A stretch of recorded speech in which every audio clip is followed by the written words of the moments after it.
লাউ এই শৈল মাছ দিয়ে রান্না করব লাউ।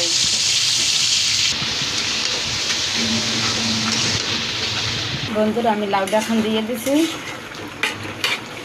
এই লাউকে দূরও আমি শৈল মাছ দিয়ে দিছি। একটু ব্যস্ত আছি তো তাই জন্য আউলেই ফেলাইছি কথা।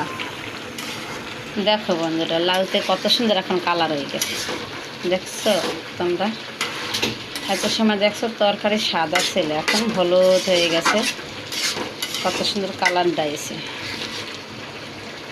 এই যে শৈল মাছ আর লাউটা দেখো কত সুন্দর গলি গেছে। দেখো মুখে দিলেই মোমের মতো মিহিন হয়ে যাবে লাউ, মুখে দিলেই আরও মিষ্টি মিষ্টিটা স্বাদ আসবে, কত সুন্দর। দেখো বন্ধুরা আমি তেল দিয়ে দিতেছি।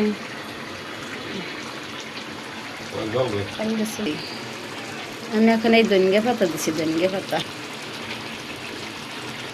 বন্ধুরা তরকারিটা মশলা দিলেই যে স্বাদ হয় এটা কোনো কথা না।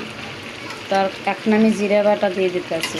তরকারিটা ঠিক টাইমে ঠিক সময় যদি মশলা দিয়ে রান্না করতে পারে ঠিক মতন, তাহলে তরকারিটা স্বাদ হয়। কিন্তু বেশি কতগুলো তেলও লাগে না বা মশলাও লাগে না।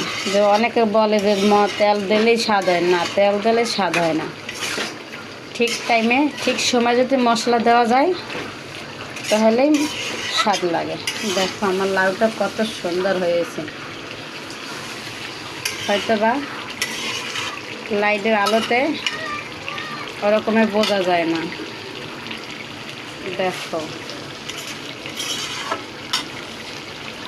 দেখো বন্ধুরা এখন কত সুন্দর তরকারিটা হয়েছে, একদম ঘন ঘন রসা, একদম ঘন ঘন রসা। দেখো একদম পাতলাও না ঘনও না, একবারে আটালো গোলানো তরকারিটা সেই সুন্দর হয়েছে।